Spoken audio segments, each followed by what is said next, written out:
She stood at the edge of the lineup, quiet, overlooked, and already counted out. The recruits around her laughed, the instructors dismissed her, and no one expected her to last more than a minute. But what they didn't know was that she wasn't here to impress anyone. She was here to rewrite the rules.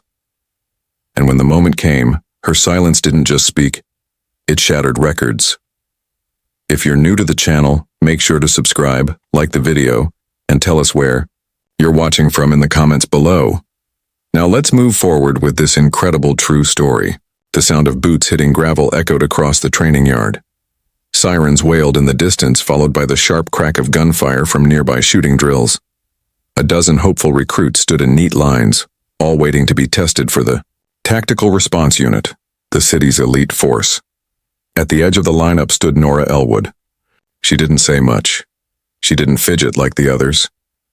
She just stood there, calm, still, unnoticed. The others didn't know her name, and most didn't care to learn it. She was dressed the same as them, olive fatigues, black boots, hair tied back. But somehow she didn't look like them, at least not in their eyes. One recruit, a tall, cocky man named Logan, smirked as he nudged the guy next to him. "Hey," he whispered loud enough for Nora to hear. "Who let the farm girl in?" A few others laughed.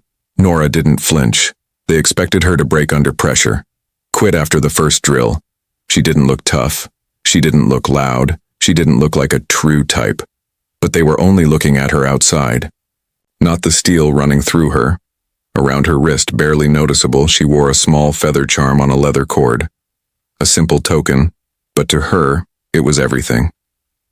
Her father had given it to her the year before he passed, a retired rescue pilot who taught her how to read wind and silence. He'd said, "A hawk doesn't scream to strike, it just watches and waits." Nora had grown up on a dusty ranch far from the city.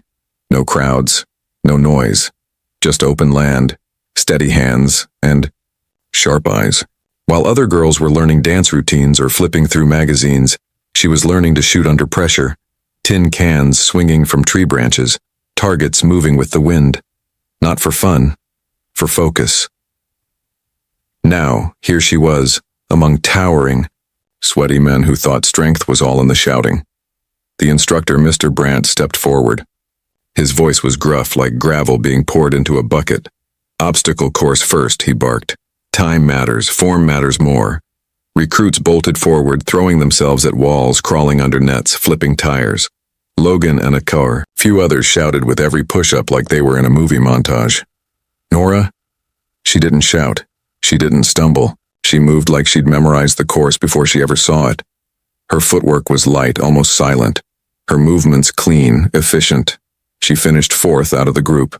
Not first, but with 0 errors. "Whoa," one of the other recruits mumbled, watching her wipe dust off her hands. "She's actually keeping up." Brandt raised an eyebrow but said nothing. Then came the shooting test. Targets lined the far field.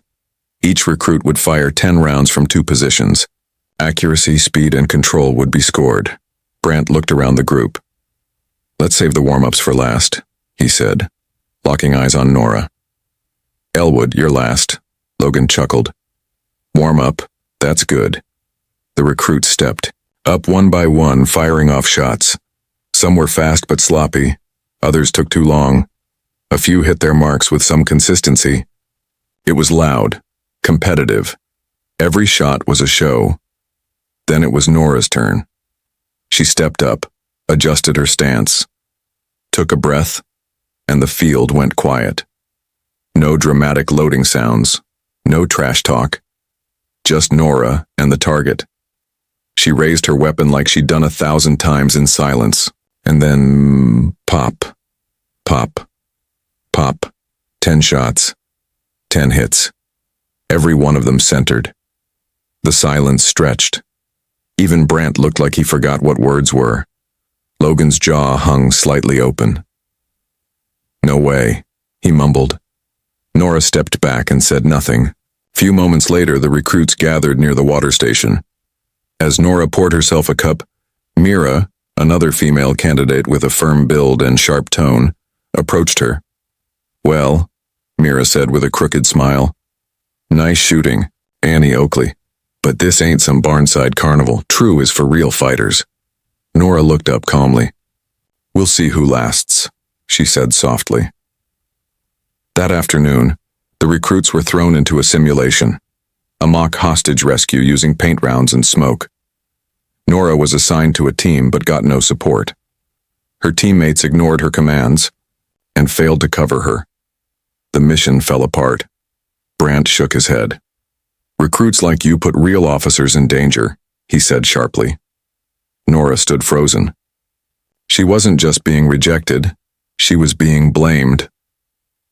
Later, as she washed the paint off her uniform in the locker room, she stared at her reflection in the mirror. Her hands trembled. Tears gathered at the corners of her eyes. She wasn't a quitter. But maybe this fight wasn't hers to win. She almost left that night, almost packed her things and drove away. But then she heard her father's voice in her memory. Don't shoot to impress, Nora. Shoot to protect. She tightened her grip on the steering wheel and turned the engine off. Tomorrow she would be back. Not for anyone else, but to prove one thing, she was stronger than silence. The early morning sky hung low with gray clouds, as if it too carried a weight it couldn't quite name.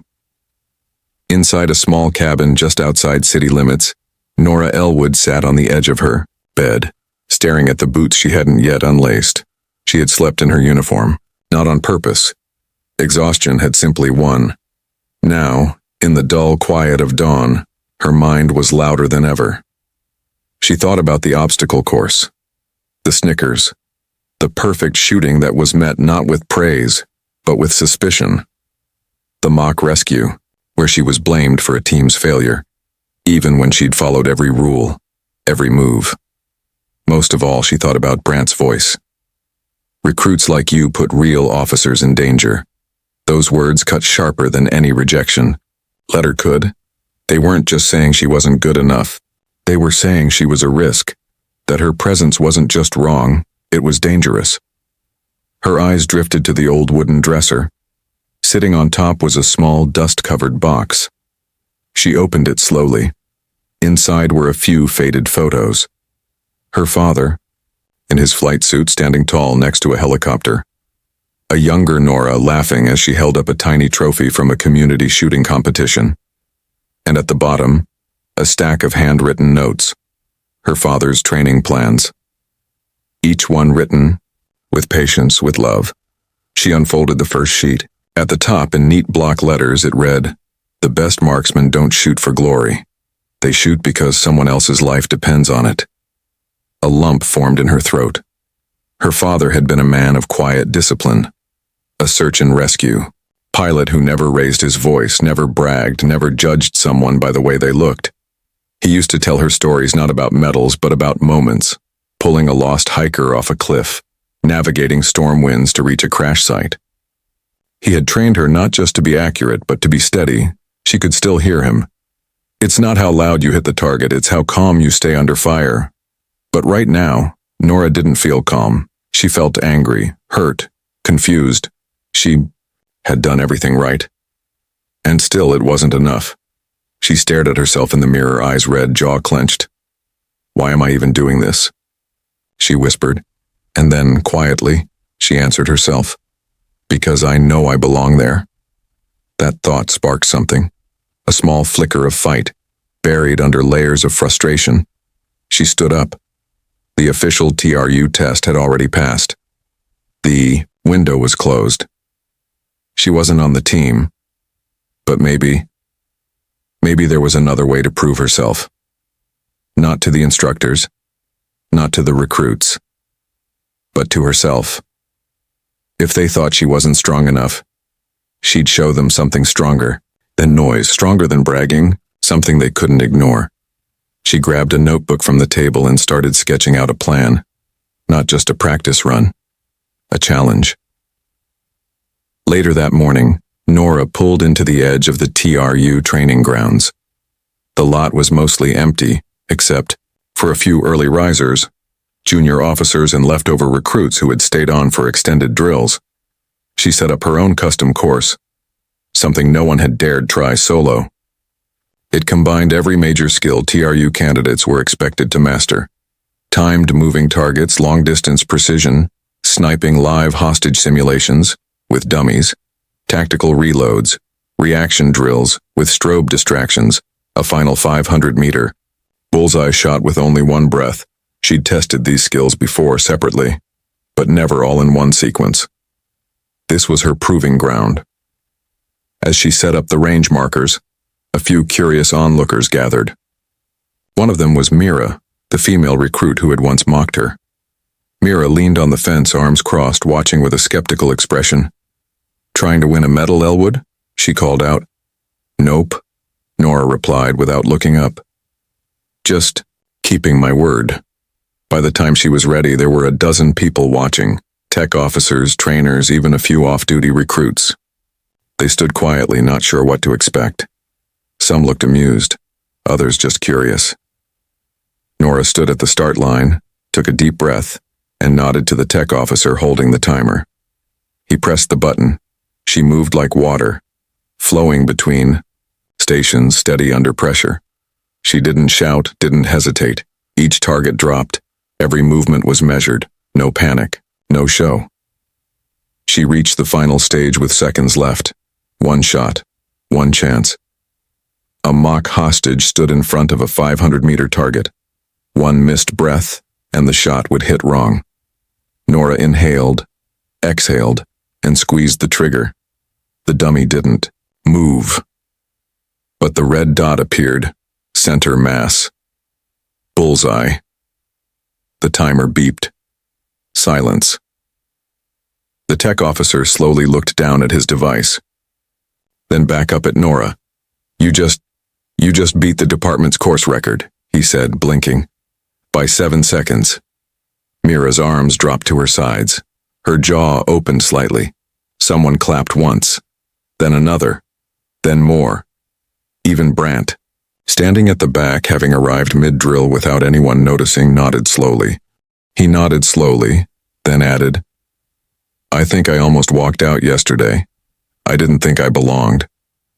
"You do," she said softly, "but you don't have to feel ready to be ready. There's a difference." Ellis smiled. "Did your dad teach you that?" Nora paused. "Sort of," she said. "He taught me that strength isn't noise.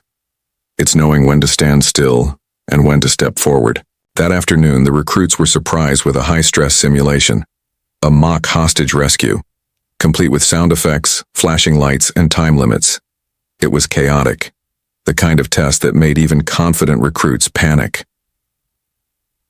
Nora's team entered the building in full gear. The objective: locate the dummy hostage, neutralize threats, and exit in under 7 minutes. At the 2-minute mark, Ellis froze behind cover. His path was clear, but his head was filled with noise. He looked back at Nora. She didn't shout. She just held up 2 fingers, then pointed forward. Breathe twice, then move. He followed her lead, and it worked.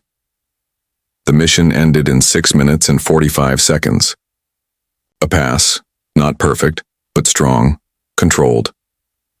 Back at the debriefing table, Nora let her team speak first. They pointed out their mistakes, their small wins, their fears. Then she spoke.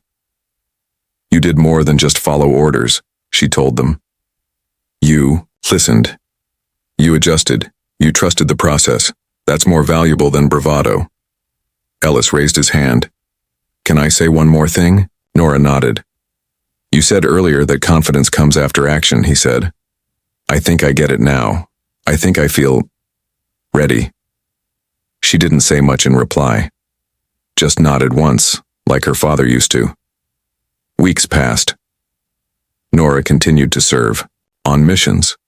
Quiet, efficient, reliable. Her name became known throughout the unit, not because she shouted it, but because it always came up when something difficult needed to be done right. She wasn't just the record breaker anymore. She had become the calm center in chaos, a quiet leader, a legacy in the making. One evening, as she returned home from a long shift, She noticed a small envelope sitting at her doorstep. It had no return address. Inside was a handwritten letter. You probably don't remember me. I was one of the recruits in your first training group. I quit on day 3. I couldn't handle the pressure. But I saw what you did that morning. The way you didn't quit. The way you stood there and just held your ground. I've re-enlisted, starting next month. Just wanted you to know. You're the reason. JT Nora read the letter twice.